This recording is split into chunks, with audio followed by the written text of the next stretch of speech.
10월 18일 정치부회 시작합니다. 민주당 대선 후보인 이재명 지사가 경기도 국감에 출석했습니다. 예상대로 국민의힘의 집중 공세가 이어지고 있는데요. 녹취록에 등장하는 그분의 정체를 추궁하며 최소한 직무유기 책임이 있다고 주장했습니다. 이 지사는 돈을 받은 사람이 도둑이고 범인이라며 내가 주인이라면 차라리 강아지에게 주지 곽상도 의원 아들에겐 한 푼도 줄 수 없다고 했습니다. 대장동 의혹의 핵심 인물인 남욱 변호사가 오늘 새벽 인천공항에 입국했습니다. 욕설과 몸싸움 등으로 현장은 아수라장이었는데요.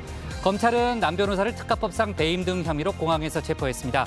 현재 대검에선 법사위 국감이 진행 중인데 대장동과 고발 사주 의혹을 놓고 여야의 공방이 계속되고 있습니다. 승부처인 영남대전을 앞두고 국민의힘 후보 간 새 불리기 경쟁이 치열합니다. 홍준표 후보 지지를 선언한 최재형 전 감사원장은 윤석열 후보에게서 새 정치가 보이지 않아 실망이라며 도덕성 면에서 홍 후보가 우위라고 말했습니다. 또 윤석열 캠프는 당내 최다선인 주호영 의원을 영입하며 새 확장을 했죠. 유승민 후보는 도덕성과 말바꾸기를 거론하며 윤, 홍 두 후보를 모두 공격했습니다. 오늘 준비한 소식 많습니다. 속보도 많고요. 들어가서 본격적으로 정치부회의 문을 열겠습니다.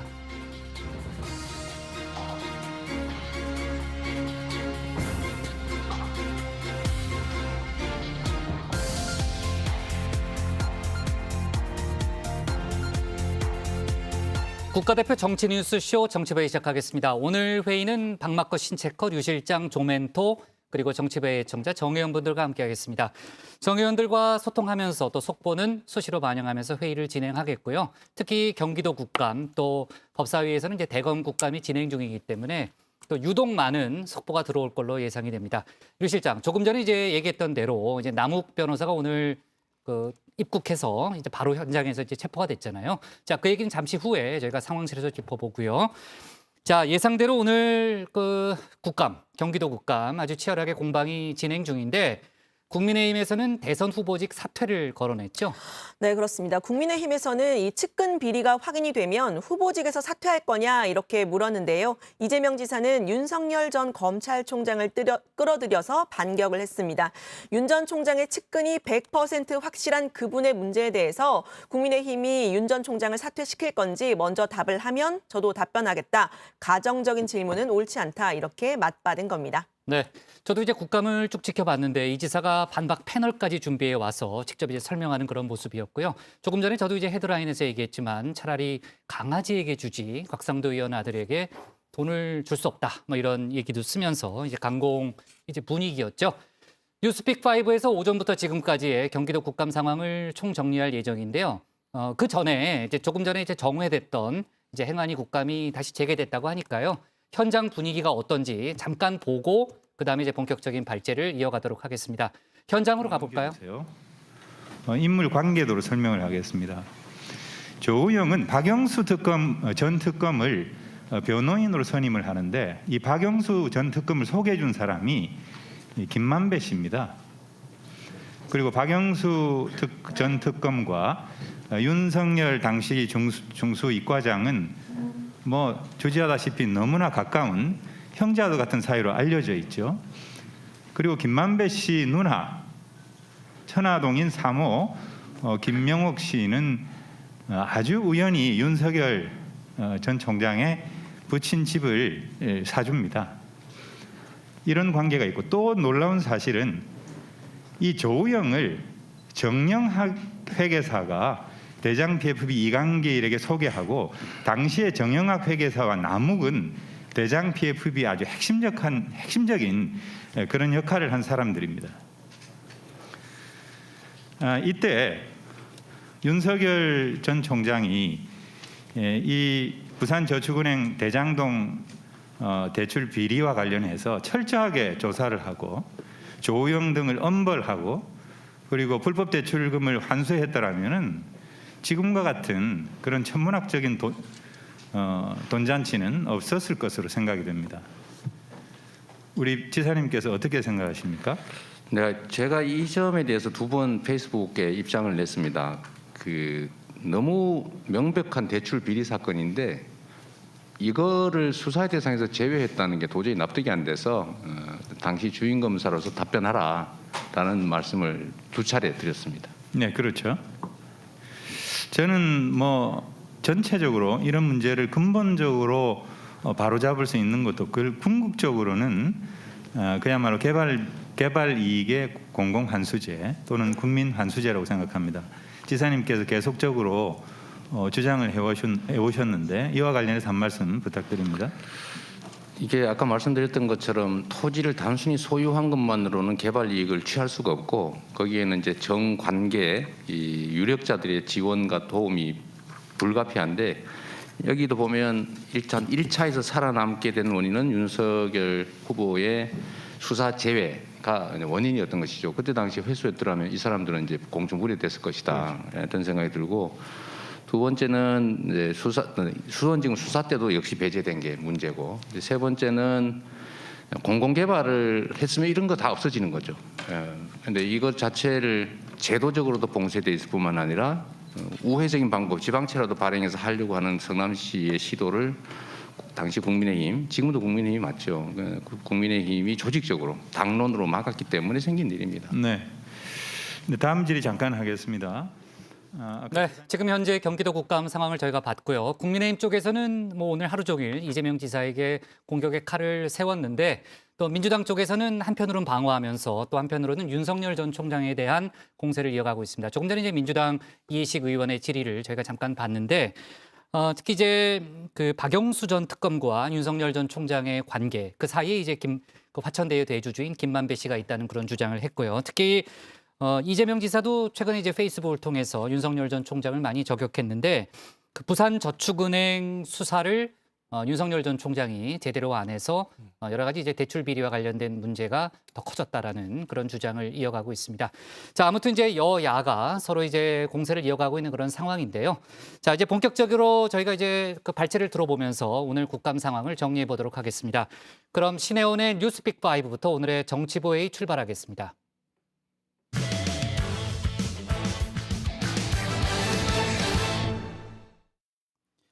조금 전 현장을 연결해 봤는데요. 지금 이 시각 경기도청에서는 이번 국정감사의 하이라이트라고 할 수 있는 행안위 경기도 국감이 진행 중입니다. 피감 기관장이자 민주당 대선 주자인 이재명 지사가 출석했는데요. 야당은 대장동 의혹의 몸통은 이 지사라며 파상 공세를 펼쳤고 이 지사는 특정인에게 이익 몰빵식 설계를 한 건 국민의힘이라고 맞섰습니다. 국민의힘 게이트라는 주장을 이어간 건데요. 신체커의 뉴스픽 5에서 오늘 쟁점 정리해 보겠습니다. 네, 모든 이야기에는 기승전결 혹은 발단전개, 위기절정, 결말 이렇게 5단계가 있습니다. 대장동 의혹도 마찬가지죠. 자, 일단 이야기는 이재명 지사가 성남시장으로 재직하던 시절 이 대장동 도시개발 사업 방식을 민간에서 공공민간 공동사업으로 전환하면서 시작이 됩니다. 이 성남시 마지막 노른자 땅인 대장동 개발 이익을 공공으로 환수하겠다는 목표를 내걸었습니다. 자, 그런데 이야기는 조금 다른 방향으로 전개됩니다. 이 성남시는 약 5천억 원의 개발 이익을 환수했지만 나머지 그 2배가 넘는 1조 원의 이익은 특정 개인이 지분을 100% 소유한 화천대유라는 민간 회사로 돌아갔습니다. 자, 여기서부터 장르가 추리소설로 확 바뀌죠. 누가 왜 이 민간 회사에게 막대한 이익을 몰아줬는지 설계자 찾기가 시작된 겁니다. 이재명 시장이 되면 아주 급속도로 사업을 진행을 추진은 빨라질 것 같고요. 남 변호사는 2010년 이재명 성남시장 당선 뒤 유 전 본부장이 대장동에 나타났다고 했습니다. 3억만 좀 해줄 수 있냐 해서 해줄 수 있냐. 그래갖고 영화경이랑 해줬지. 유 전 본부장은 결국 이재명 시장 재선 뒤 2015년 3월부터 도시공사 사장 직무 대행을 맡습니다. 그리고 대장동 사업 총 책임자가 됩니다.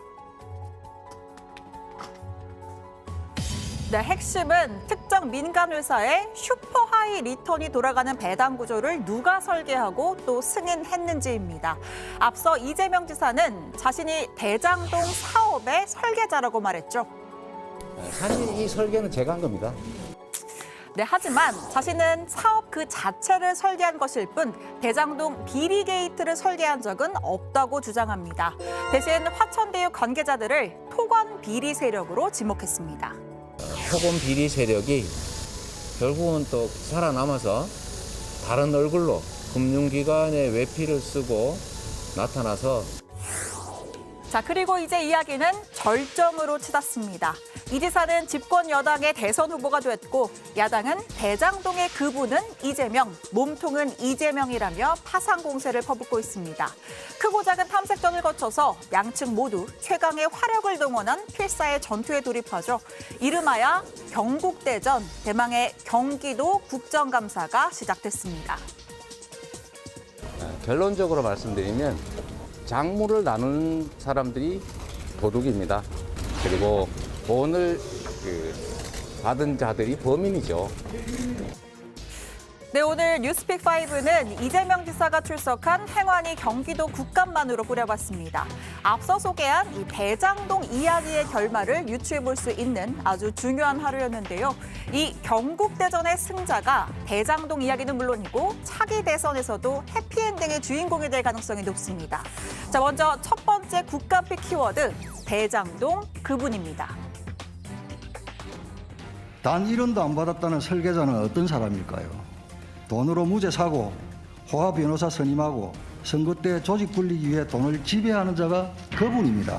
그분이 청와대보다 감옥과 가까운 이유에 대해서 그분의 가면 뒤 실체를 보겠습니다. 가난을 극복하고 성공한 사람이라는 그분.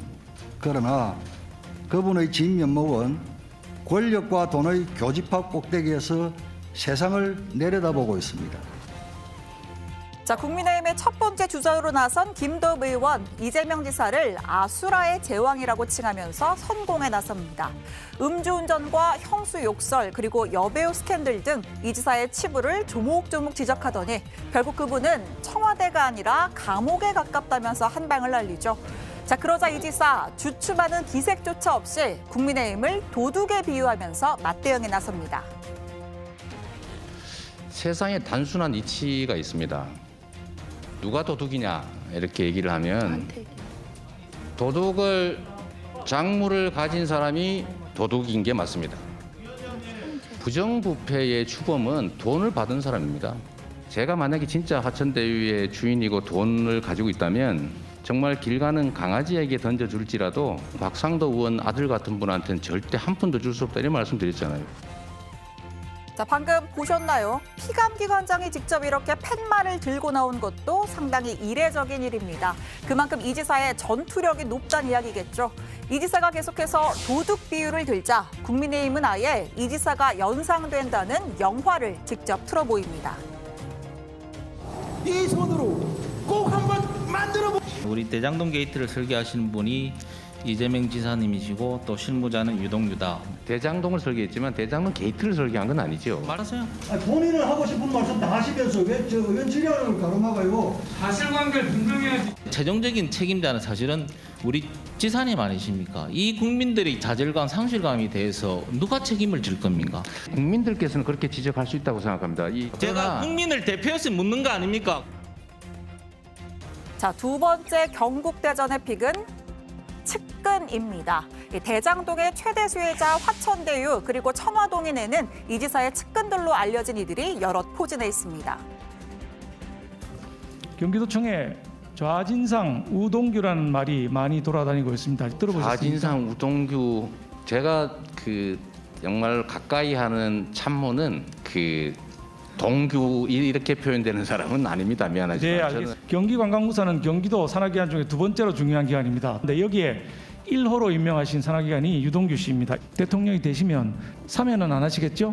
그 말이 안 되는 말씀이죠. 오케이, 좋습니다. 그런 부패사범을 사면을 합니다. 예, 마지막으로 김만배 씨입니다. 이재명 지사가 대통령 되면 3년 정도 살다 나오겠지 이렇게 말을 했다고 합니다. 징역하면 무기징역 갈 텐데 저 특별 사면 안 하시겠죠? 예, 오후에 계속해서 질의하겠습니다. 엄벌해야죠.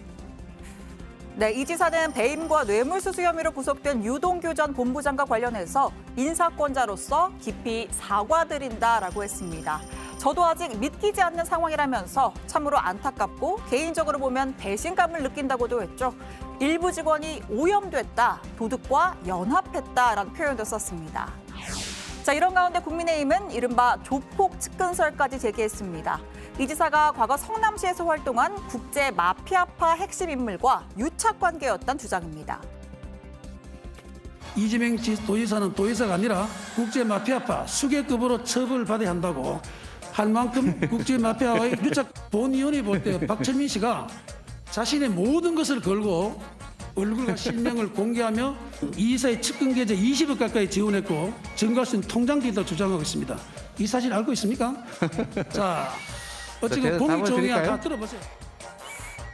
네, 이 중간중간 웃음소리가 들립니다. 이재명 지사 소위 어이가 없네 하듯 대놓고 웃음소리를 보였는데요. 김영판 의원이 공개한 현금 다발 사진을 두고 어디서 찍은 건지는 모르겠지만 노력은 많이 하셨다라면서 조폭의 일방적 주장을 전할 거라면 차라리 나가서 기자회견을 하시라 이렇게 응수했습니다.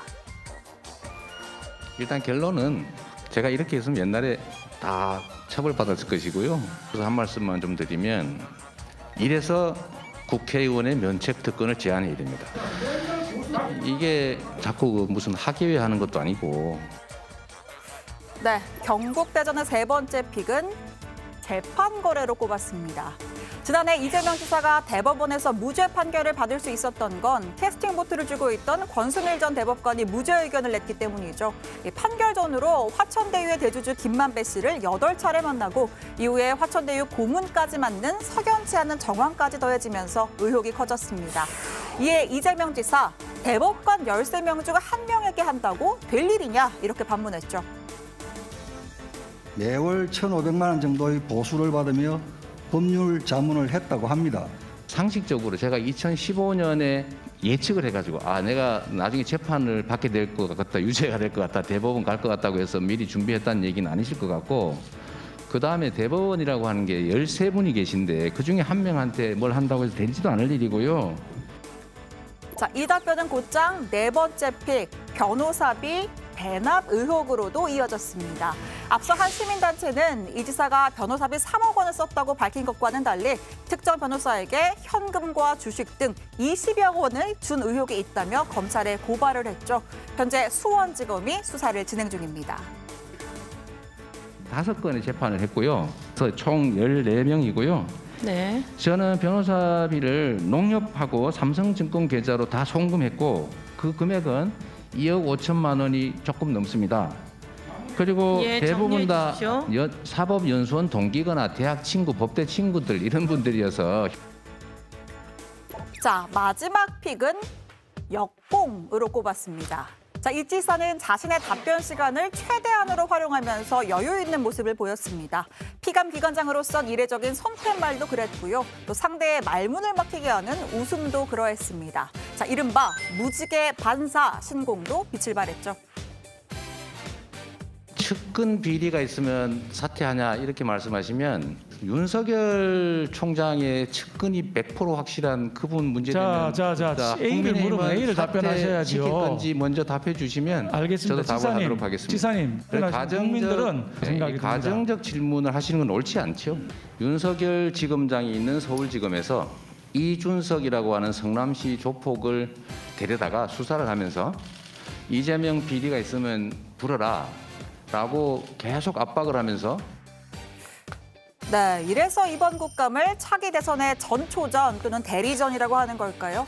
앞서 윤석열 전 총장은 페이스북을 통해서 이 지사는 화려하지만 진실성 없는 말장난으로 위기를 모면하려고 할 것이다. 적반하장, 막무가내, 우기기, 덮어씌우기, 이것이 이재명 화술의 실체라고 비난하기도 했습니다. 자, 지금도 진행 중인 경북대전 소식 들어가서 또 전해드리겠습니다. 지금까지 뉴스픽, 경기도 국정감사 픽5였습니다. 어차피 국감은 신체커, 어감신이잖아요. 역시 이제 잘 정리를 했고요. 오늘 이재명 지사가 출석한 경기도 국감, 앞서 시작할 때 저희가 현장도 연결해 봤지만요. 이번 국감의 하이라이트다 이렇게도 좀 꼽을 수 있을 것 같습니다. 특히 민주당 대선 주자로 확정된 이재명 지사가 직접 출석하기 때문에 국민의힘에서는 뭐 얼마 전부터 며칠 전부터 상당히 벼르고 있던 그런 국정감사라고 할 수 있겠죠. 자, 지금도 이제 진행 중이고 저희가 이제 현장을 수시로 연결해 가면서 오늘 회의를 진행하도록 하겠습니다. 이번에 뭐 새로 나온 얘기가 어떤 것들이 있어요? 국민의힘뿐만 아니라 정의당도 대장동 사업의 최종 책임자인 이 지사가 책임을 져야 한다고 주장을 했는데요. 이은주 정의당 의원은 성과는 내 공로고 불법은 모르는 일이고 상상 초월의 이익은 예측할 수 없었다는 것은 아니지 않냐라고 지적하면서 대장동 사업에는 공익 환수 사업이라면 있어야 할 세 가지가 없다. 초과이익 환수가 없고 분양가 상한제도 적용되지 않았다. 또 임대주택이 6.71%에 불과했다고 꼬집었습니다. 네, 반면에 이 지사의 입장은 한결같습니다. 자신이 대장동 사업의 설계자는 맞지만 대장동 비리 게이트의 설계자는 아니라는 겁니다. 이 지사는 저보고 이익을 몰빵해줬다 뭐 이렇게 표현을 하시는데 전혀 사실이 아니다. 이익을 몰빵해서 주자고 한 건 과거의 국민의힘이다 이렇게 주장을 했고요. 또 그러면서 당시 국민의힘이 다수의 의석을 가지고 방해를 하면 어떤 선택을 했을 것이냐라는 것을 의원님도 생각해 주셨으면 한다라고 덧붙였습니다. 대장동 사업의 이 지사의 핵심 측근이 연루됐다는 의혹에 대해서도 적극 부인을 했습니다. 현재 구속된 유동규 전 성남도시개발공사 기획본부장이 본부장에 임명되는 과정에 이 지사의 지시나 개입이 있었냐는 질문에는 지금 임명 과정은 잘 모르겠는데 임명된 것은 사실이라면서도 당시 성남시의회에서 유 전 본부장의 자격 논란이 있었지만 결과적으로는 아무 문제 없는 것으로 정리된 것으로 안다 이렇게 말을 했습니다. 유동규 전 본부장을 향해서는 수치스럽다는 표현도 했죠. 네, 일단 이 지사는 유 전 본부장과 자신이 가까운 사이라는 것은 인정을 했습니다. 유동규 전 본부장이 선거를 도와준 것도 사실이고 또 경기도에 업무를 맡긴 것도 사실이다. 가까운 사람인 것은 맞다라고 했고요. 그러면서 각별히 수없이 공개석상에서 돈은 마귀다. 이게 본인도 모르게 오염된다. 마음을 추스려야 한다. 이렇게 수없이 이야기를 했다라고 했습니다. 또 본인이 그렇게 청렴을 강조하고 본인이나 가족 측근 비리는 없는데 정말 이번 사태를 수치스럽게 생각한다라고도 했습니다.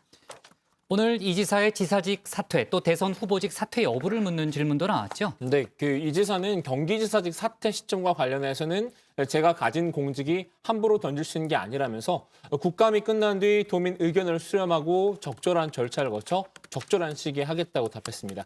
또 지사직을 수행하며 느낀 아쉬움에 대해서는 시간이 너무 짧아서 아쉽고 재정적인 한계나 정부와의 협상 등에서 조금 곤란을 겪었다고 답했습니다. 네.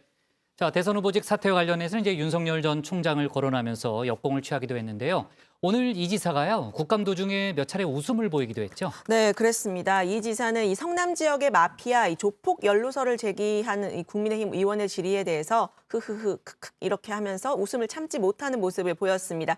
국민의힘 김용판 의원인데요. 이 지사가 성남시장 시절에 국제 마피아파로부터 부당하게 사건을 소개받고 또 조직원들이 등재된 업체인 코마트레이드에 특혜 행정을 제공했다 이런 의혹을 제기를 했습니다. 이 과정에서 이제 이 지사 측에 약 20억 원의 돈이 흘러갔다 이렇게 주장을 했는데요. 그런 이야기를 하니까 이제 이 지사가 이제 웃음을 터뜨리면서 아무 근거도 없는 조폭의 일방적인 주장을 이렇게 제시하는 건 옳지 않다 이렇게 반박하는 모습을 보였습니다. 네, 국민의힘은 이 지사가 국민을 조롱한 것이라면서 거세게 반발을 했는데요.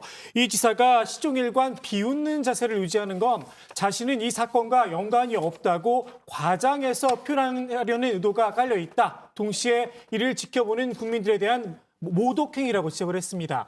한편 이 지사는 과거 그런 내용이 있었다면 자신이 지금의 자리에 오르지도 못했을 것이라면서 국민의힘 주장이 사실이라면 면책특권 뒤에 숨지 말고 기자회견 등을 통해 공식적으로 의혹을 제기하라 이렇게 반격을 했습니다. 네, 자 지금도 이제 그 행안위에서 경기도 국감이 진행 중이고요. 오늘 상당히 늦게까지 진행될 가능성도 있어 보이는데 물론 이제 뒤에 피감 기간이 더 있습니다만 아무래도 이제 국민의힘 의원들이 이제 경기도에 대한 질의를 이어가겠죠. 자, 현장을 연결해서 지금은 어떤 상황인지 좀 저희가 들어보고 그다음 발제를 이어가도록 하겠습니다. 기소조차 하지 못했습니다. 그것이 바로 이 사건의 실체입니다. 정말 기자회견 꼭 해주시기 바랍니다. 지금 이 사건에 대해서는 법무부에서 인권 침해 사례로 지금 인권감독관실에서 조사 중에 있는 것으로 알고 있습니다. 조만간에 저는 징계가 될 것이라고 이 담당 검사는 징계가 될 것이라고 생각하고요. 계속 언론을 기피하고 있는 상황입니다. 그래서 이거에 관련해서는 정말 저는 이재명 지사님 피해자다. 이거 가지고 야당 의원님들이 정말 압박할 수는 없다고 생각합니다. 그래서 이 부분에 대해서는 국민 여러분들께서 객관적으로 판단해 주실 것. 네. 아까 첫 번째 말씀하셨던 것과 관련해서는 마치 지금 국민의힘이나 일부 보수 언론이 당시 국민의힘 사실 이름 바꿨다고 다른 사람 되는 거 아닙니다. 이 국민의힘이 과거 이름이 이제 새누리 한나라당 이랬다는 것인데 거기서 방해한 사실은 객관적 팩트인데도 불구하고 마치 제가 그때 당시 민영개발을 주장했던 것처럼 이렇게 몰아가는 건 옳지 않다 이 말씀드리고요. 저도 이게 하나 준비는 해놨는데 이렇게 그 당시 그 국민의힘 의원들이 이렇게 극렬하게 반대했습니다. 지방채 발행 부결했고요. 도시공사 그 설립 3년 가까이 막았고 심지어 이거 포기 안 하면 예산 의결 안 해주겠다고 해서 예산 의결을 못 해가지고 준예산 사태까지 겪었던 게 객관적인 사실입니다. 그 다음에 지금 내주신 이 말처럼 우리가 아무리 정치를 하고 정치 공세를 하신다고 해도 팩트에 기반해서 상당한 근거가 있어야 하는 것이지 아까 우리 그 의원님 제시하신 그 무슨 국제 뭐 폐합한지 뭔지 대표가 이준석이라는 건데 이 이준석이 한테 통해서 저희 선거를 돕고 뭐 20억을 주었고 그랬다는 그런 거 아닙니까? 또 뭐 사진 그 돈을 사진을 찍어놨다 이런 건데 만약에 그분 제가 그때 사진 한번 찍은 게 다인데 그 사람하고 인연이란 기부를 많이 하니까 저는 다 사진 찍어줬습니다. 원하면 그래서 제 페이스북에 제가 올렸어요. 근데 그분이 이제 그 징역을 엄청 살게 되고 막 옛날 사건까지 무혐의 된 것까지 틀어서 막 기소하고 가족들 압박하고 했는데도 만약에 사실이었으면 당연히 거래하고 얘기하고 뭐 협조하고 뭐 처벌을 경하게 받았을 텐데 결국 못했지 않습니까? 그런데 지금 국회의원 면책 특권을 활용하셔가지고 정말 전혀 터무니없는 이런 허위 주장을 이렇게 국가 권력을 활용해서 이렇게 제기하는 것은 정말 옳지 않다는 생각이 듭니다.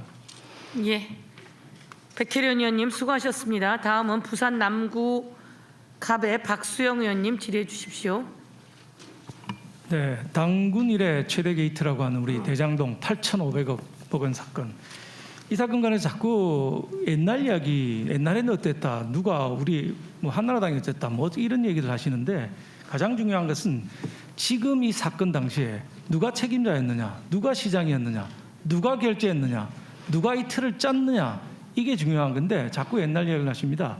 당초에 짤 때 딱 한 조항만 넣었으면 일 없습니다. 그게 초과이익 환수 조항입니다. 왜 이 조항을 안 넣고 그거 하나만 있으면 될 걸 쓸데없이 해가지고 이렇게 복잡하게 만든지 모르겠습니다. 본격적으로 제가 대장동 게이트 관련된 핵심적인 5개 질문을 드릴 테니까 다 들으시고 지사님 답변 좀 부탁드립니다.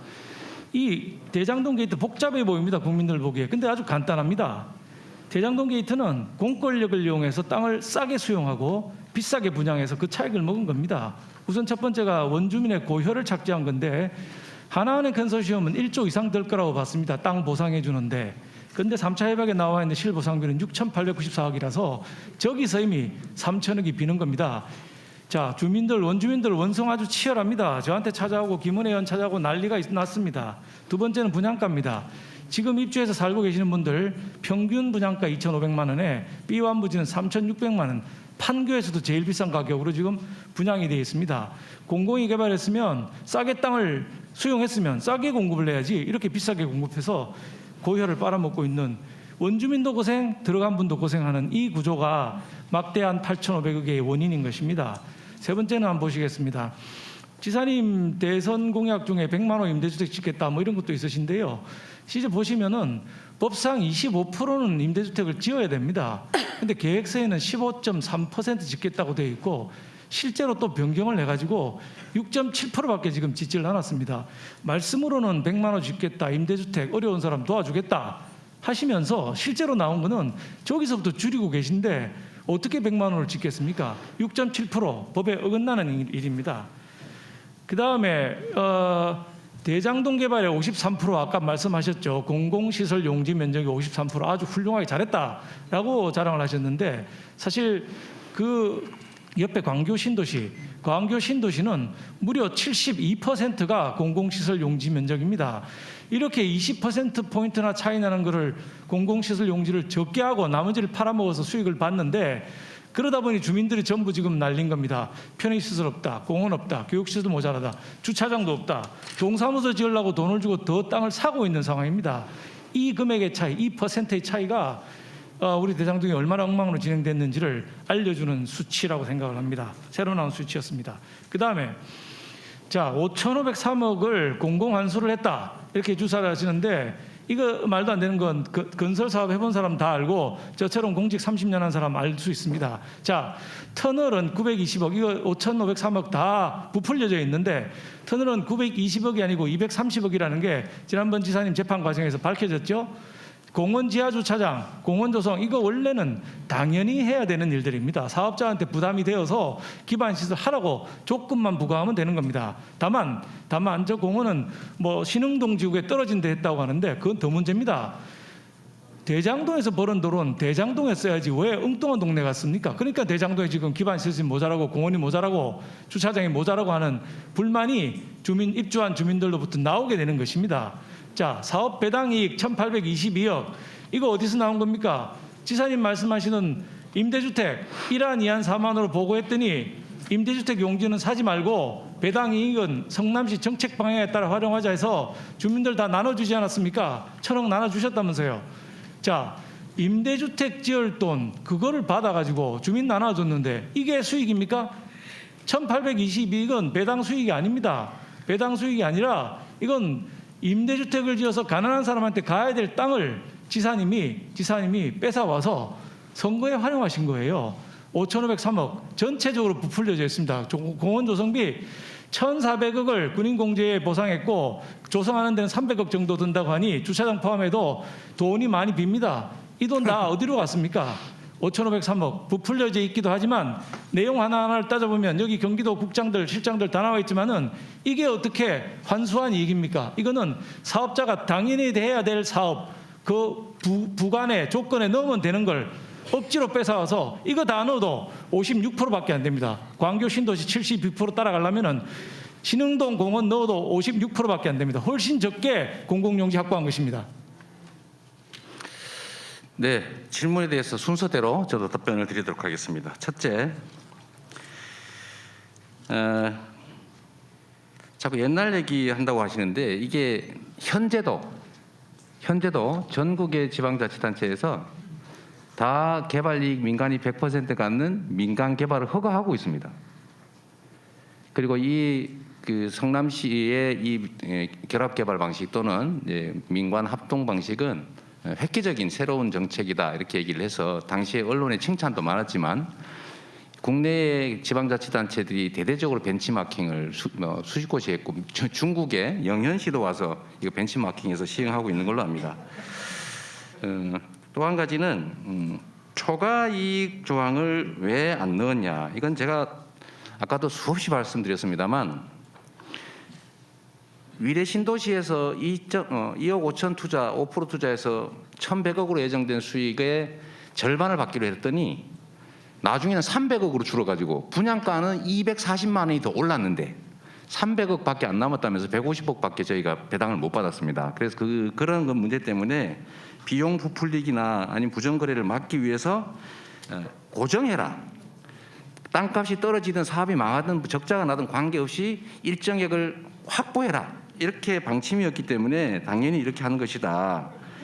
그 다음에 의원님 제가 맞아 드릴게요. 네. 그 다음에 두 번째로 그 원주민에 대해서 뭐 보상을 싸게 한 거 아니냐 이렇게 말씀하시는데 이 보상 가격은 제가 또는 성남시가 정하는 게 아니고 국가 토지 수용위원회에서 정하는 겁니다. 시가를 보상하죠. 그리고 개발 사업에는 이주 대책도 있는 것이고요. 제가 이주 대책 내용은 장기 거주자, 장기 토지 소유자 이런 우선으로 차등적으로 하라고 지시해서 이 보상 문제 때문에 성남시에 와서 데모한 게 거의 없었습니다. 세 번째는 분양가 문제인데 아까 말씀드렸듯이 이 분양가 통제를 못하게 막은 게 바로 국민의힘 아닙니까? 2015년 4월에 분양가 상한제를 폐지해가지고 민간에서 분양을 할 때 가격을 통제할 길을 봉쇄했지 않습니까?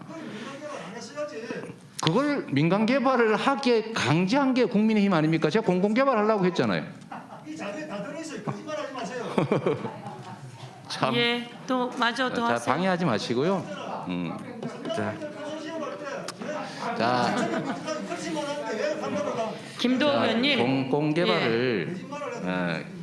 공공개발을 하는 거를 민선 첫 임기 때는 국민의힘이 막았고 재선 때는 성남시 구조는 개선이 되긴 했는데 정부 방침이 이런 식으로 민간에다 맡겨라 그거 할 텐데 저희가 어떻게 그 사업을 합니까? 지방채를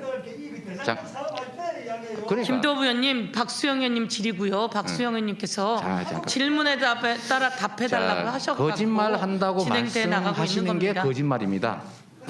자, 제가 다시 한번 말씀드리면 민간 개발을 하지 않을 수 없는 것이 토지 보상비를 가져야 보상을 할 수 있는데 성남시 예상 규모가 2조 원, 3조 원 이 정도밖에 안 되는데 어떻게 1조 원이 넘는 사업비를 조달해서 사업을 합니까?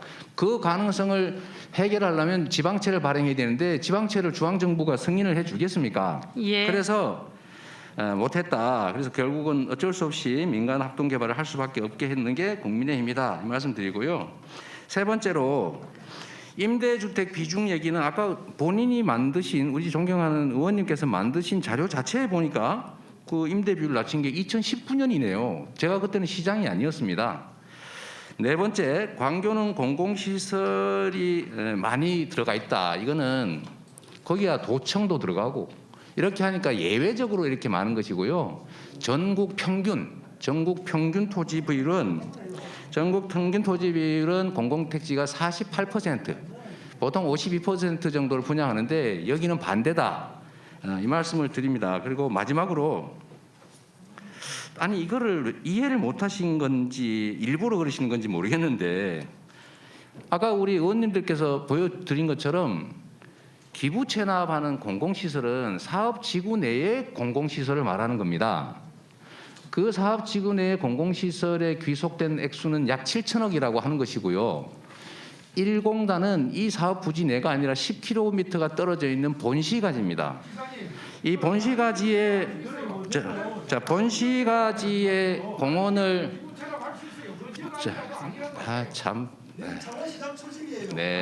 우선 답변 이제 이래야지 빨리 답변이 끝납니다, 여러분. 이제 마무리해 주세요. 마무리해 주세요, 지사님. 예, 잠깐만 기세요. 그 다음에 다시 얘기할게요. 예, 마무리해 주세요. 제가 말씀드리는 걸 막는다고 해서 진실이 안 드러나는 건 아닙니다. 자, 원래 하는 거라는 주장은 모르시는 것이거나 아니면 의도적인 거짓말인 것이 기부 체납하는 것은 사업지구 내고 1공단 부지는 이와 관련이 없는 것인데 원래는 결합 개발을 해서 동시에 하려고 했지만 그 소송 문제 때문에 분리해서 여기 수익금으로 1공단을 사업하기로 한 것이기 때문에 법률상 의무에 의한 당연한 것은 아니다. 그리고 이게 가격이 뭐 군인공제회가 얼마를 보상받았는데 2,700억이 어떻게 드느냐 이렇게 말씀하시는데요. 해당 지역의 토지는 군인공제회만 가지고 있는 게 아니고 다른 민간이 가지고 있는 토지도 많고 토지 보상액은 2,300억인가 이렇게 됩니다. 그거 저기 통장 조회해 보면 될 테니까 그 나머지 돈 어디 갔냐 이런 그런 그런 의혹 제기하지 마시고요. 정리해 주십시오, 지사님. 네, 돈 어디 갔냐 이런 말씀 마시고 임대주택을 했어야 된다. 왜 현금으로 받았냐 이 말씀인데 임대주택을 짓는 것은 성남시의 의무가 아니고 성남시는 이익 배분의 하나의 방식으로 1번 공원 조성 외에 임대주택 용지 A10 필지를 주거나 두 번째 현금 1,822억 원을 선택해서 받을 수 있도록 최초 협상에 그렇게 돼 있습니다. 그런데 임대주택을 지으려면 성남시 예산이 800억 정도가 추가 투자가 돼야 됩니다. 그런데 임대주택을 짓는 건 성남시 재정으로 당시에 하는 게 쉽지 않았기 때문에 이거를 1,830억을 주고 LH에 팔아가지고 LH가 공공주택하고 임대주택 공급하고 있습니다. 예. 자, 자료는 잠깐 이렇게 하겠습니다, 의원님. 제가 떠들지는 않았습니다. 네, 서로 용어는 조심해 주시는 게 좋을 것 같습니다. 자, 5분 질문에 질문 답변하고 이게 뭐예요? 국민들이 보고 있어요. 자, 국민의힘 의원님, 우선 박수영 의원님께서 김도읍 의원님, 우선 박수영 의원님이 질의를 하시면서 여러 가지를 하면서 하나하나 답변해 주라고 이제 사실은 말씀을 시작은 하셨어요. 그래서 답변을 하셨는데 이제 지사님 또한 그 이쪽 질의도 있고 답변도 사실은 조금 적당히 그리고 명쾌하게 하는 것이 서로에게 좋을 것 같습니다. 그래서 또 우리 의원님들은 또 답변하는 와중에 자꾸 이야기를 하시니까 사실 끊기고 이랬거든요. 이제 다시 한번 지사님께서는 답변을 조금 간단하고 명쾌하게 해주시고요. 질의하시는 분들도 질의하신 내용에 대한 답변은 할 수 있는 시간을 주시면 좋겠고요. 어떻든 시간은 조금 더 조절해달라고 말씀을 드리겠습니다. 그리고 중간에 답변하는 시간에 서로 네, 이 시각 경기도 국감 상황 알아봤고요. 저희가 이제 민주당 백혜련 의원 질의하고요, 또 국민의힘 박수영 의원 질의를 들어봤는데 마지막에 이제 김도읍 의원을 포함한 몇몇 이제 국민의힘 의원들이 또 고함을 치는 그런 장면까지 이제 저희가 볼 수 있었습니다. 그러니까 답변이 너무 길다 뭐 그런 내용이었고요. 이제 초과 이익 환수 조항 등 여러 가지 쟁점을 놓고 질의가 오갔는데 이재명 지사가 그 질문에 대해서 뭐 조목조목 반박하는 그런 모습도 좀 볼 수 있었고요. 자, 관련해서 추가로 저희가 이제 관련된 속보가 들어오면 저희가 계속해서 반영해 가면서 회의를 진행하도록 하겠습니다. 신채커, 오늘 고른 원픽은 뭡니까? 네, 역시 국감이죠. 네, 원픽 이렇습니다. 국민의힘 대장동 몸통은 이재명, 이익 몰빵은 국민의힘 설계입니다.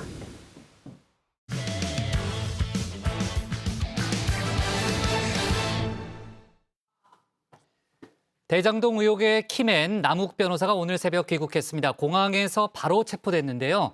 화천대유 대주주 김만배 씨의 정관계 로비설, 그리고 천화동인 1호 실소유주 등과 관련해서 검찰 수사에 돌파구를 찾을지 주목됩니다. 그리고 조금 전에 저희가 경기도 국감을 연결해 봤지만요. 오늘 또 하나의 좀 관심 가는 국감이 있죠.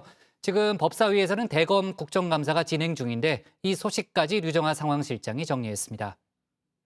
350억 로비 비용 얘기 뭐 이런 얘기들을 저희끼리 했었는데 이런 얘기가 외부로 나오면 당연히 지금 이렇게 난리가 났는데 큰일 나겠다고 생각하지 않았겠습니까? 350억원 로비는 어떤 내용이죠? 그 50억씩 뭐 7분한테 350억을 주기로 했다는 그 얘기만. 네, 이른바 700억 약정설과 350억 실탄, 이 뇌물과 정관계 로비설을 뒷받침했던 대장동 의혹의 키맨이죠. 남욱 변호사입니다. 배당금 1,007억을 가져간 천화동인의 사호 이 남욱 변호사가 오늘 미국에서 돌아왔습니다. 스스로 여권을 반납하고 귀국을 했는데 검찰은 오늘 새벽 공항에서 바로 남 변호사를 체포했습니다. 취재진과 항의하는 시민이 뒤엉켜서 그야말로 아수라장이 됐는데요.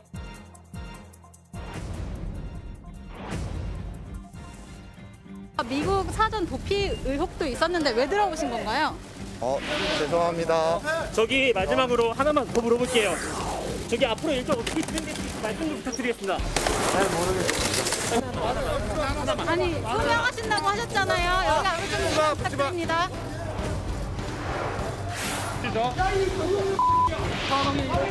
뭐하는 거야? 화천대유 정비용 운전사들 호텔 종목 그분이 누구야?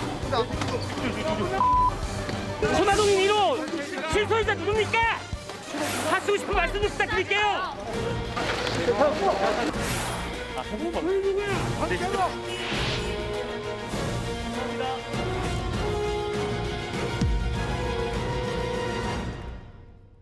네, 남 변호사는 천화동인의 5호 정영학 회계사와 함께 대장동 개발 초기부터 관여한 키맨입니다. 화천대유 대주주 김만배 씨와는 이 공동경비 혹은 이 로비 자금과 관련해서 이 분담하는 문제로 다퉜습니다. 로비 자금 350억, 이 화천대유의 고문 변호사 등 이른바 50억 클럽과 그리고 성남시 의회로 간 정황이 정영학 녹취록에 담겨 있다고 하죠. 민간 업체가 수익 대부분을 가져간 대장동 개발 설계 과정은 배임 혐의의 근거가 되고 있습니다. 남 변호사는 유동규 전 성남도시개발공사 기획본부장을 의사결정권자로 지목을 했습니다. 성남도시개발공사의 유동규 본부장이 의사결정권자였던 거로 저는 알고 있습니다. 그 윗선을 말씀하신다면 저는 그것까지는 알지 못하는 부분이기 때문에 네, 유동규 전 본부장은 성남도시개발공사 사장이 공석인 상태에서 사장 직무 대리를 맡았죠. 이 시기에 이 직무 대리의 신분으로 1조 원 규모의 대장동 개발 사업 관련 주요 의사결정을 했습니다. 당시에 퇴임했던 황무성 전 성남도시공사 사장은 주말에 경찰에 출석을 해서요. 당시의 실세는 유동규 전 본부장이었다라고 밝혔습니다. 퇴임에 외압이 없었느냐는 질문에는 이렇게 답했는데요. 사업 진행 과정을 저는 초기였으니까 잘 모르는 내용이고, 그다음에 뭐 이제 중점적으로 한 것이 왜 퇴직을 했냐 그런 사항을 좀 말씀을 드렸어요. 자진해서 퇴임을 하셨던 건가요? 아마 그 나중에 결과가 나오겠죠. 뭐 직접적인 건 없었고 뭐 그냥 분위기가 그래서. 네, 그런데 이 남 변호사는 대장동이 본격 개발되기 직전인 2014년에 이미 유동규 전 본부장이 성남도시개발공사의 사장이 될 거다 예측을 했다고 하죠. 이재명 당시 성남시장이 재선될 경우를 가정을 한 겁니다. 당시부터 이 큰 그림을 그리고 있었던 셈인데 녹취를 공개한 국민의힘 김은혜 의원은 당시 이재명 성남시장의 재선 이후에 도시개발 계획 남 변호사의 말대로 다 이루어졌다 주장을 했습니다. 남 변호사가 언제부터 이 개발 계획에 관여했는지 밝혀야 한다는 주장입니다. 제가 봤을 때는 이재명 시장이 되면 아주 급속도로 사업을 진행을 추진은 빨라질 것 같고요. 다른 분이 되면 조금의 시간은 걸릴 수 있어요.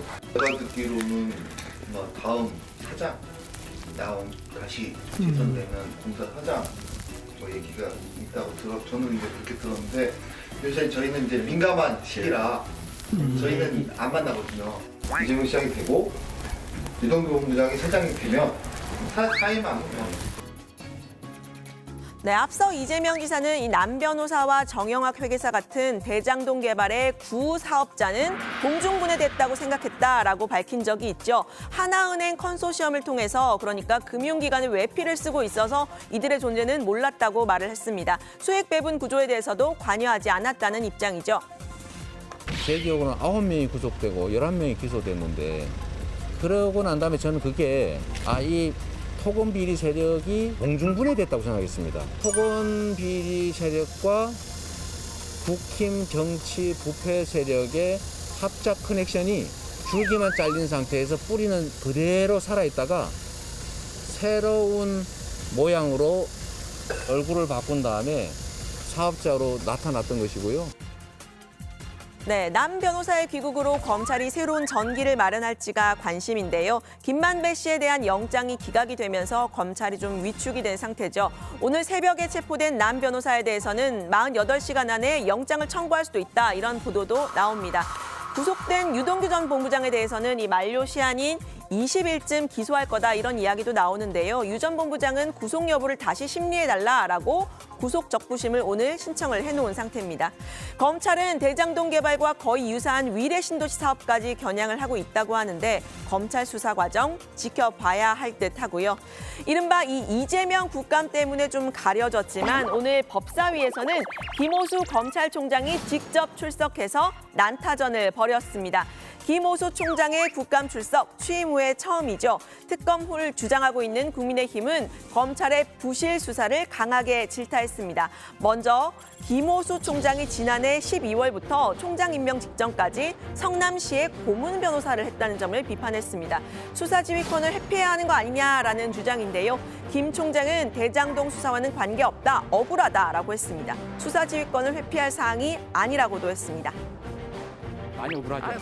며칠 전에 있었던 성남시청 압수수색, 여기에서 성남시장실을 패싱한다는 건 상상할 수가 없어요. 성남시 고문 변호사 출신이었던 총장님이 이 자리에 있기 때문에 이렇게 성남시청에 대한 적극적인 수사를 하는 거 아닌가, 이러한 오해를 살 수가 있습니다. 총장님이 진위 여부를 떠나서 외관 사항의 신뢰도 굉장히 중요하거든요. 회피할 의사 있으십니까? 회피할 사항에 해당되지 않는 것으로 검토가 됐습니다. 성남시 고문 변호사 정말 이거 지역 봉사 차원에서 한 건데 그렇게 계속 말씀하신 부분하고 이 사건하고 일체 관련 없습니다. 네, 앞서 박범계 법무부 장관 역시 출근길에서요. 김 총장의 성남시 고문 변호사 활동 특별한 문제의식 느끼지 않는다고 했습니다. 본인이 거주하는 지자체에 봉사 차원에서 고문 변호사를 한 것이다라고 김 총장의 입장에 손을 들어준 겁니다. 네, 국민의힘은 김만배 씨의 영장이 기각된 점을 들어서 이 검찰의 부실 수사 문제를 질타를 했는데요. 김 씨의 영장에는 1,100억 원대 배임 혐의가 적혀 있었지만 인허가권을 가진 성남시청에 대해서는 정작 압수수색도 안 했다는 점을 질타를 했습니다. 대통령이 지시를 하자 급하게 허술한 영장을 던진 거 아니냐라고 지적을 한 겁니다. 수사의 ABC를 전혀 모른다는 거예요. 공공기관의 배임에 있어서는 인허가권이 가장 중요한 부분인데 그 가장 중요한 성남시청을 빼고 무슨 압수수색을 한다는 겁니까? 의미가 없지 않습니까? 수사 상황과 수사 계획에 대해서 전부 알려드릴 수 없고요. 그래서 네. 그 점은 조금 아쉽겠습니다. 그리고 나서 이제 김만배에 대해서는 대통령께서 신속 철저 수사 지시가 내려가고 나서 3시간 만에 구속영장을 청구했어요. 내용이 얼마나 허술했으면 구속 필요성이 충분히 소명됐다 보기 어렵다는 이 창피한 기각사유가 나옵니까? 네, 의원님, 저 사람을 구속하려면 최소한 2, 3일 정도 준비 기간이 필요하고요. 그 대통령께서 한마디 했다고 3시간 30분 만에 영장 청구 불가능합니다. 네, 그리고 조수진 의원은 유동규 전 본부장의 휴대전화 압수수색과 관련해서 검경이 엇박자를 낸 점을 지적했습니다. 검찰이 압수수색에 의지가 없는 거 아니냐, 봐주기 수사를 하고 있는 거 아니냐고 했는데요. 관련 소식은 들어가서 더 이야기를 해보도록 하겠습니다. 국민의힘이 이재명 지사를 겨냥했다면 민주당의 화살은 윤석열 전 검찰총장을 향했죠. 공수처 관할인 고발사주 의혹과 대장동 의혹을 비교를 하면서 여야의 신경전 그야말로 치열했는데요. 공개된 자료를 근거로 작성을 했다. 그래서 이거를 쿠데타 음모에서 검찰과 국민의힘 쿠데타 음모로까지 강하게 말씀하시는 거는 사실 이 자리에서는 적절치 않은 거 아닌가.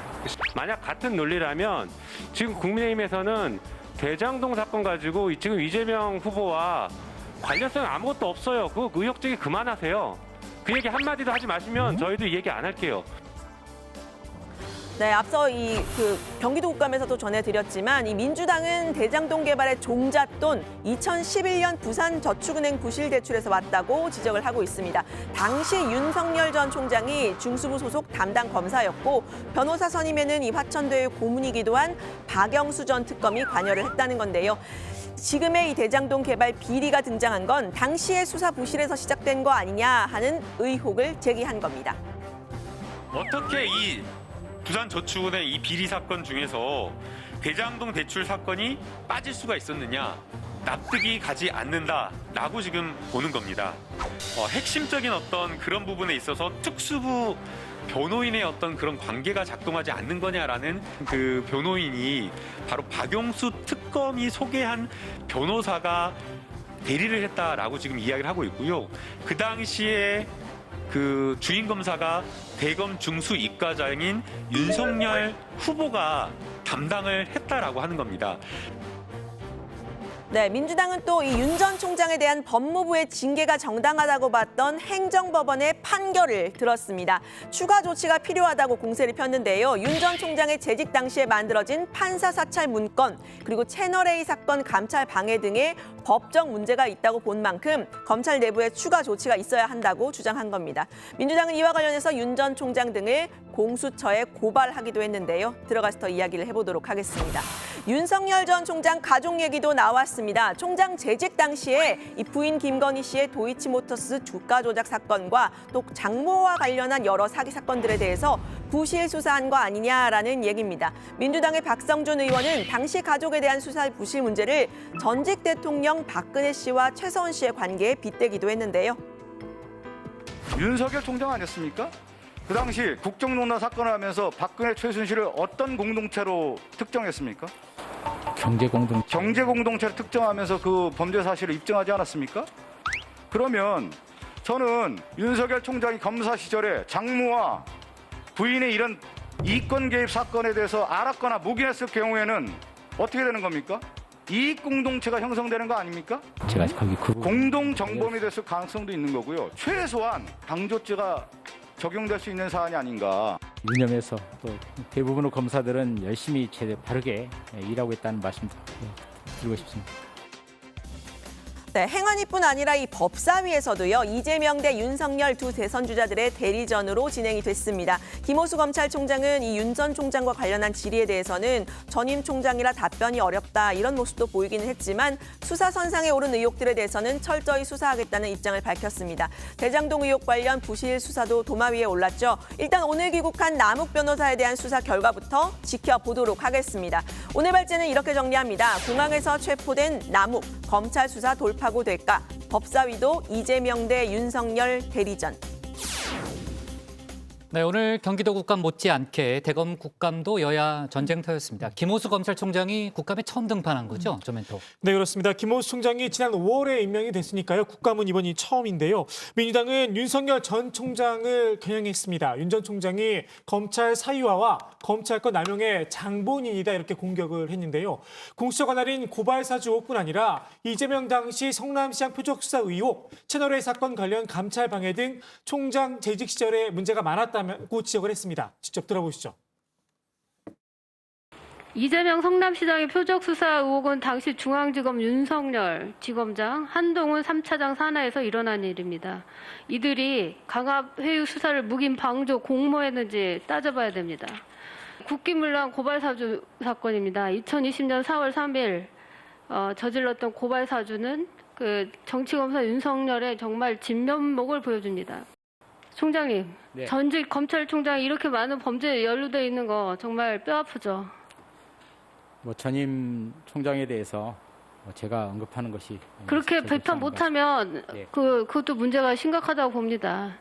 같은 검찰이라고 지금 이 순간에도 제 식구 감싸게 하시면 어떡합니까?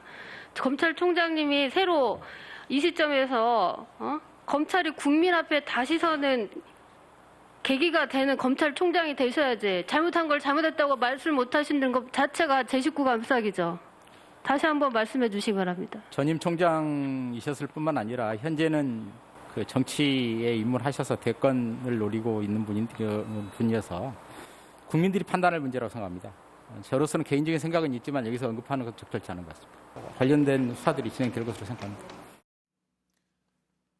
민주당은 특히 윤 전 총장과 당시 대검 수사정보정책관실에서 근무했던 A씨를 공수처에 고발하기도 했는데요. 직권남용, 개인정보보호법 위반 등의 혐의입니다. 판결문에 윤 전 총장이 한동훈 검사장과 채널A 기자, 검언 유착 의혹 감찰 중단 지시와 함께 판사 사찰 등 정보 수집 문제가 적시돼 있는 데 따랐다고 합니다. 그러니까 민주당이 오늘 윤석열 전 총장을 추가로 공수처에 고발했군요. 자, 국민의힘은 대장동 의혹 관련한 검찰의 부실 수사를 문제 삼았죠, 유 실장. 네, 그렇습니다. 제가 발제에서도 전했는데요. 특히 김만배 씨의 영장 기각에서 보듯 검찰의 수사가 부실했다 이런 지적입니다. 국민의힘 권성동 의원은 수사가 아니라 수사를 빙자한 봐주기라고 비판을 했는데요. 김호수 총장의 명예와 관련된 부분이라면서 제대로 수사하라고 촉구를 했습니다. 김 총장의 첫 등판인 만큼 이런 대화도 오가는 모습이었습니다. 내가 아는 김호수 총장은 굉장히 명예를 중시하는 사람이고 굉장히 고든 사람은 내가 알고 있어요. 예, 제대로 수사할 겁니다. 내 후임 특수부장 할 때 내가 변호사로 가도 나 사건 하나 안 봐줬잖아요. 그 정도로 제대로 수사를 했다고. 선배님 뭐 이런 사건 갖고 왔습니까? 이렇게 얘기하면서. 사람 마음이 쉽게 바뀌겠습니까? 그러니까 이런 사람이 대선 후보가 돼서 되겠습니까? 이런 사람이 일국의 대통령이 되면 되겠어요? 국민들이 뭘 기대하고 살겠습니까? 네, 국민의힘 조수진 의원은 유동규 전 본부장의 휴대폰 압수수색 관련 검경의 엇박자를 지적하기도 했습니다. 이 압수수색 도중에 유 전 본부장의 휴대폰을 밖으로 던졌는데 검찰이 창문이 닫혀 있었다면서 더 이상 찾지 않은 것, 또 다른 휴대전화를 경찰이 먼저 찾았는데 검찰이 영장 청구를 늦추고 이후에 먼저 압수수색을 한 정황 등에 대해서 이 검찰이 수사의 ABC를 제대로 지키고 있지 않다고 지적했습니다. 이재명 지사도 오늘 국감에서 돈 받은 사람이 도둑이고 범인이다 이런 주장을 이어갔잖아요. 국민의힘 게이트라는 그런 프레임이었는데 민주당은 돈 받은 사람을 조사하라는 입장인 거죠? 네, 그렇습니다. 일단 문제 제기는 남욱 변호사, 정영학 회계사가 관련된 대장동 종잣돈으로 거슬러 올라가는데요. 그러니까 지난 2011년 부산 저축은행에서 부실 대출을 받았는데 왜 이 사건만 기소가 안 됐냐고 지적을 한 겁니다. 당시 수사라인에 윤석열 전 총장이 변호인의 박영수 전 특검이 있었다는 얘기입니다. 곽상도 의원 아들 퇴직금 50억 원 등 자금 흐름을 빨리 수사하라고 검찰에 촉구했습니다. 이 박영수 특검과 윤석열 검사의 관계는 거의 일심 동체로 알려져 있을 만큼 박영수 사단의 핵심 인물이 윤석열입니다. 돈을 지금 받은 게 확인된 곽상도는 50억을 지금 아들을 통해 받았다는 것 아니겠습니까? 다른 말보다 이 계좌 추적과 돈의 흐름을 차지해서 돈을 누가 가져갔는지를 밝혀주실 것을. 반면에 국민의힘에서는 검찰 수사가 부실하다는 점을 문제 삼았습니다. 배임 혐의 수사의 핵심인 성남시청을 늦게 그리고 시장실 등 핵심 부서를 빼고 압수수색한 점을 문제 삼는 건데요. 이준석 대표는 대통령이 신속 철저 수사를 지시했지만 검찰은 이러지도 저러지도 못하는 상황일 거라고 추측을 했습니다. 왜 그런지 직접 들어보시죠.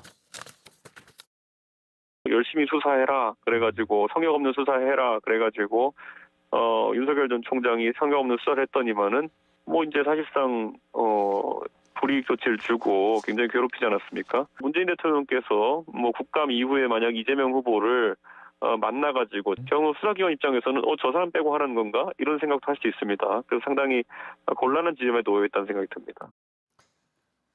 오늘 발제 이렇게 정리하겠습니다. 공항에서 체포된 남욱, 검찰 수사 돌파구 될까? 법사위도 이재명, 윤석열 대리전으로 제목을 잡겠습니다.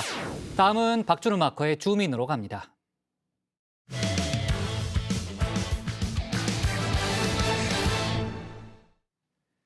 국민의힘 대선 본경선에서 홍준표, 윤석열 두 후보의 신경전이 점차 거세지고 있습니다. 홍 의원은 연일 윤 전 총장 일가의 도덕성 논란을 언급하면서 일종의 범죄자 프레임을 씌우고 있죠. 윤 전 총장은 기싸움에서 밀리지 않겠다는 듯 강경한 태도로 응수하고 있는데 관련 소식을 주민에서 정리했습니다. 민주당의 명락대전이 있다면은 국민의힘에는 준석대전이 있습니다. 이준석 국민의힘 대표를 내기한 건 아니고요. 홍준표 의원과 윤석열 전 검찰총장 간의 신경전을 뜻하는데요. 편의상 두 사람의 이름 가운데 글자를 따와서 준석대전으로 부른다고 합니다. 주민이 선정한 오늘의 인물은 당연히 이 두 후보가 되겠지요. 토론회장에서 늘 세게 붙었던 두 사람, 장외전도 만만치 않습니다. 이른바 벌크업 경쟁에 나섰습니다. 덩치를 키울수록 파괴력도 커지겠죠. 서로 경쟁적으로 인재 영입에 나서며 세를 불리고 있는데요. 윤석열 후보는 공정과 정의에 대한 강한 소신과 집념을 가졌을 뿐만 아니라 열린 귀와 낮은 마음으로 경청하고 소통하는 성공하는 지도자의 자질을 충분히 갖추었습니다. 이재명 후보를 막아내고 반드시 정권 교체를 이룰 우리 국민의힘 필성 후보는 윤석열 후보라고 확신합니다. 윤 전 총장 어제 법조계 선배인 주 전 원내대표를 캠프 선대위원장으로 영입했습니다. 영입에 꽤 오랜 기간 공을 들여온 것으로 전해지는데요. 주 전 원내대표 판사 출신으로 대구 수성구에서만 내리 5선을 했습니다. 윤 전 총장의 최대 경쟁 상대인 홍 의원의 지역구 역시 대구 수성구죠. 맞불 작전이라고 해야 할까요? 윤 전 총장 측은 홍 의원과의 집토끼 잡기 경쟁에 나설 카드로 이 주 전 원내대표가 적합하다고 판단한 듯합니다. 당원 투표 비중이 높은 본경선에선 TK 민심이 무엇보다 중요할 텐데요. TK 중진이자 홍 의원 지역구 마수인 주 전 원내대표와 손을 잡아 당심을 결집시키겠다는 전략입니다. 국민에게 그 주권을 돌려드리고 그러기 위해서 정권 교체가 반드시 이루어져야 하기 때문에 그 점을 저희들과 함께 공감을 하시고 사실은 좀 전부터도 저희들 여러 면에서 도와주셨는데 이번에 그 어려운 자리를 쾌히 수락해 주셔서 우리가 함께 손을 잡고 반드시 정권 교체를 이뤄서 그 국민의 열망을 실현시켜드리도록 최선을 다하겠습니다. 이에 맞선 홍준표 의원, 윤 전 총장이 놓친 대형 토끼를 잡았습니다. 홍준표, 최재형 두 사람은 정권 교체를 열망하는 국민적 여망 앞에서 확실한 정권 교체를 통한 정치 교체를 실현하기 위해 힘을 합하기로 약속했습니다. 홍 의원, 지난 16일 밤 최재형 전 감사원장 자택을 직접 찾아가서 캠프 합류를 요청했다고 합니다. 직접 찾아간 게 신의 한 수였을까요? 윤 전 총장에게도 러브콜을 받았던 최 전 원장, 결국 홍 의원의 손을 들어줬습니다. 어제 최 전 원장은 공식적으로 홍 의원의 캠프에 합류했는데요. 홍 의원은 최 전 원장 영입이 게임 체인저가 될 것이라고 자신했습니다. 최 원장님은 사실 우리나라 공직자의 서상입니다. 미스터 클린이 저희 캠프로 오셨다는 것은 우리 캠프 전체가 클린 캠프라는 것을 국민들한테 알리는 큰 계기가 될 것으로 보고 홍 의원 이로써 2차 컷오프에서 탈락한 후보 4명 중에서 2명을 끌어들이는 데 성공했습니다. 얼마 전 안상수 전 인천시장도 캠프 공동선대위원장으로 영입을 했죠. 최 전 원장의 역할에 대해선 최 전 원장과 홍 의원 두 사람이 협의 중이라고 하는데요. 홍 의원과 최 전 원장이 서로를 택한 가장 큰 이유, 바로 도덕성입니다. 최 전 원장은 본선에서 윤 전 총장에 비해서 홍 의원이 도덕성 리스크가 작을 것으로 내다봤습니다. 본선에서는 이재명 후보의 개인적인 어떤 그 성정이나 대장동 게이트 등 각종 이제 비리와 관련된 도덕성이 중요한 그 공격 포인트가 되기 때문에 우리 당 후보 자체가 각종 의혹으로부터 이제 좀 자유로워야 하겠죠. 그런 면에서는 홍준표 후보가 비교 우위에 있지 않을까 이렇게 봤고요. 홍 의원 본경선의 핵심 화두를 아예 도덕성으로 잡을 심산인가 봅니다. 윤 전 총장을 공격하는 주요 포인트 역시 도덕성인데요. 지난 15일 1대1 마스토론에서도 홍 의원은 상당 시간을 도덕성 공격에 할애했습니다. 윤 후보님 도덕성 문제를 거론을 하면 참 문제가 많죠.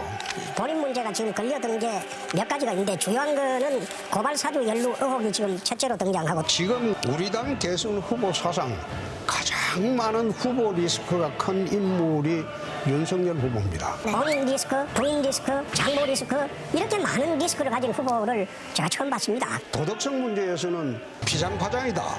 그런 말을 많이 듣습니다. 홍 의원은 이미 본선도 도덕성을 중심으로 대비 중입니다. 이재명 후보와 윤석열 전 총장 두 사람을 세트로 공격한 건데요. 둘에게 바로 범죄자 낙인을 찍었습니다.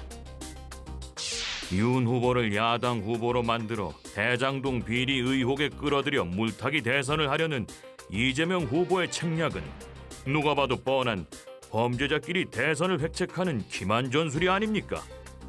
그래서 차기 대선은 깨끗한 후보 대 더러운 후보로 프레임을 짜야 우리가 압승할 수 있습니다. 그럼 홍 의원의 도덕성 공격에 대처하는 윤 전 총장의 전략은 뭘까요? 저는 캐세라 세라가 아닐까 싶은데요. 될 대로 되라는 심정으로 마음을 비운 것 같습니다. 계속되는 도덕성 공격에 반 정도는 지쳤고 반 정도는 화가 나는 묘한 심정이 엿보입니다. 그렇지 않습니까? 제가 말씀드리는 거는 도덕성 문제를 지금 주로 이야기하는 겁니다. 내가 여태 윤 후보하고 아니 도덕성 문제는 제 도덕성 문제를 얘기를 하십시오. 아니 그러니까.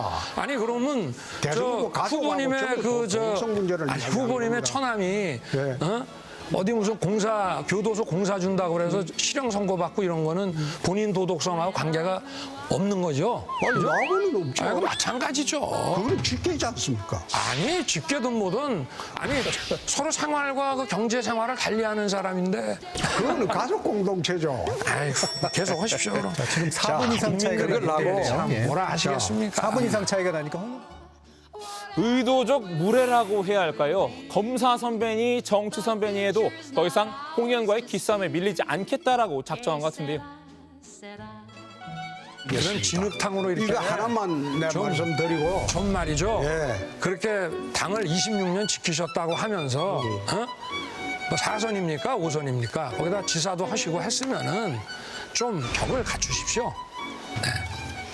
윤 후보님.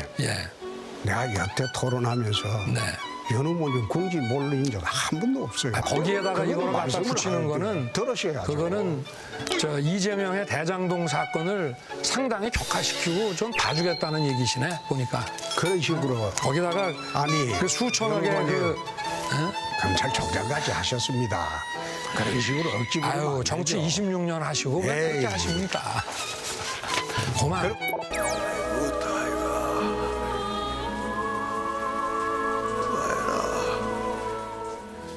윤 전 총장의 달라진 기세에 주춤한 홍 의원, 윤 전 총장의 짧은 정치 경력을 문제 삼았는데요. 윤 전 총장은 작심 발언으로 맞받았습니다. 정치하신 지 4개월 됐습니다. 4개월 되신 분이 느닷없이 대통령 나온다고 하니까 내가 참 어이가 아니 제가 국민들이 왜 그러면 그렇게 지지를 하시고 했습니까? 그리고 기존에 그 정치 하신 분들한테 국민들이 실망을 했기 때문에 그렇게 하신 거 아니에요? 제가 듣는 아니 우리 말씀은 그게 후보님들이 아니죠. 잘하셨으면 제가 여기 나올 이유가 없죠.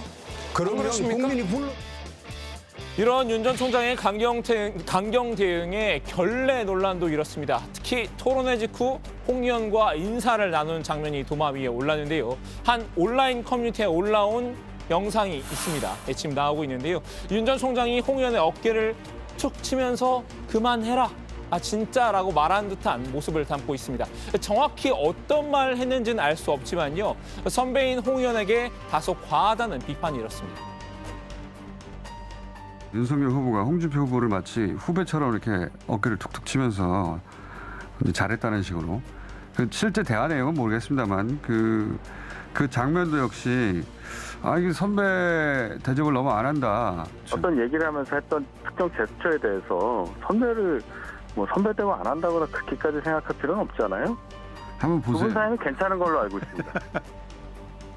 준석대전 정혜원 여러분은 어떻게 보셨나요? 앞서 열린 유승민, 원희룡 후보의 1대1 토론에선 치열한 정책 대결이 펼쳐졌는데요. 홍준표, 윤석열 두 후보의 토론보다 생산적이었다는 평가였습니다. TV토론 앞으로도 여러 차례 남았는데 두 후보가 어떤 달라진 모습을 보여줄지 지켜보겠습니다. 오늘 주민 한마디 정리합니다. 홍준표, 도덕성만 집중 공격, 작심한 윤석열, 캐세라세라. 네, 다른 후보들 동향도 좀 짚어보겠습니다. 유승민 후보 같은 경우에는요, 오늘 윤석열 전 총장과 홍 의원 모두를 비판했네요. 네, 그렇습니다. 유승민 전 의원은 윤석열 전 검찰총장의 도덕성 리스크가 상당하고 홍준표 의원은 수시로 말을 바꾼다 이렇게 비판을 했는데요. 한번 들어보시죠. 근거도 없이 인신공격을 하고 허위 비방을 하는 거는 그거는 절대 금물입니다. 그러나 도덕성이나 자질은 충분히 검증할 수 있다고 보고 그런 점에서 윤석열 후보는 리스크가 상당히 큰 분이다. 그렇게 생각합니다. 본인과 가지고 이 리스크가 크죠. 홍준표 후보님은 그 순간순간 굉장히 솔직하신 분이고 재미있는 분인데요. 예. 그분이 이 말이 상황에 따라서 수시로 바뀐다. 그리고 지난 대선 같은 경우에는 저나 문재인 후보나 당시 홍준표 후보 이렇게 경쟁을 했는데 그 당시에 조사한 걸 보면 이 말한 것 중에 나중에 팩트가 아닌 거 거짓으로 드러난 게 1등이 홍준표 후보였습니다. 유 전 의원은 단일화 없이 경선을 완주하겠다는 의사도 피력을 했는데요. 자꾸 무슨 윤원 간부, 홍육 간부 이런 얘기를 하는데 저는 전혀 아니다라면서 끝까지 치열하게 공정하게 경쟁을 해서 한 명을 뽑아야지 중간에 무슨 단일화를 한다, 편을 한다. 저는 있을 수 없다고 생각한다고 강조를 했습니다. 유 전 의원은 윤석열, 홍준표 후보가 캠프에 당 인사들 영입하며 새 분리기에 나선 데 대해선 줄서기라고 깎아내렸는데요. 제가 말한 게 개혁보수의 뜻을 같이 하는 동지들도 굉장히 많다. 이준석 당대표, 오세훈 서울시장도 우리 같은 출신이라고 말을 했습니다. 당내 후보들뿐만 아니라 이재명 후보에 대해서도 강한 비판을 쏟아냈는데요. 한번 들어보시죠. 대통령이 되기에는 그 정책적인 측면은 너무나 이 나라를 망하게 하는 그런 쪽으로 갈 것 같고 또 대통령으로서의 어떤 품격이나 자질 이런 측면에서는 저는 정말 점수를 줄 수가 없습니다. 예컨대 기본소득, 기본주택 이런 게 돈이 어마어마하게 들어가고 예컨대 그걸 받지 않아도 살아갈 수 있는 그런 사람 또 그런 주택을 재산이나 소득이 있는 분들한테까지 드린다. 이런 정책들은 완전히 그냥 저는 정말 나쁜 포퓰리즘이라고 생각합니다. 유 전 의원은 문재인 정권 4년 반을 겪어보신 국민들이 이 지사의 달콤한 포퓰리즘에 속아 넘어가지 않을 것으로 생각을 한다면서 정권 교체를 진짜 원하신다면 유승민이 정치를 해온 길 얼마나 정책이 잘 준비되어 있는지를 꼭 한번 살펴봐 주시라고 호소했습니다. 원희룡 후보는 오늘 이재명 지사 국감 장면을 생중계했다면서요? 네, 원전 지사는 오늘 자신의 유튜브 채널에서 이 원희룡의 이재명 압송 작전 올데이 라이브를 통해서 국회 행안위 경기도 국감을 중계했습니다. 이 지사의 변호사비 대납 관련 해명에 대해서도 비판을 했는데요. 자, 원전 지사는 연수원 동기라 할인을 했니, 무료로 했니?라고 하는데 전부 김영란법에 걸린다면서 이 변호를 무료로 해주면 김영란법 위반이고 변호사비를 제3자가 내주면 뇌물이고 본인이 됐으면 자금의 출처를 대야 한다고 했습니다. 네, 원전 지사는 변호사 선임과 관련된 모든 자료를 우선 제출해 달라. 그와 관련된 계좌나 입출금 자료도 모두 제출하라고 해서 확인을 해야 한다. 이렇게 주장을 했는데요. 또 2019년도에 왜 5억 원을 다른 사람에게 돈 빌려준 걸로 사후에 수정 신고했는지를 질문해야 한다면서 야당 의원들이 이 자리에서 이 지사의 답변에 전북 반박할 필요가 없다. 이재명 후보가 실컷 얘기를 많이 하게끔 질문을 하고 이후에 이제 철저히 검증을 해야 한다. 이렇게 말을 했습니다. 네.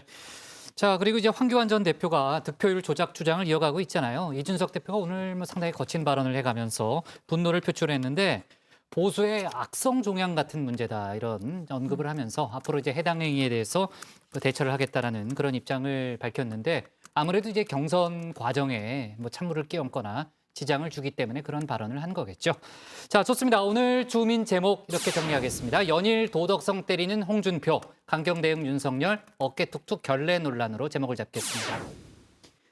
자, 오늘 정치부에는 여기까지입니다. 이어지는 국감 소식은요. 저희가 추가로 정리해서 내일 정치부회의에서 소개하도록 하겠습니다. 저희는 내일 오후 4시 반에 다시 찾아뵙겠습니다. 자, 국감 끝거 보고요. 그래요. 수고했습니다.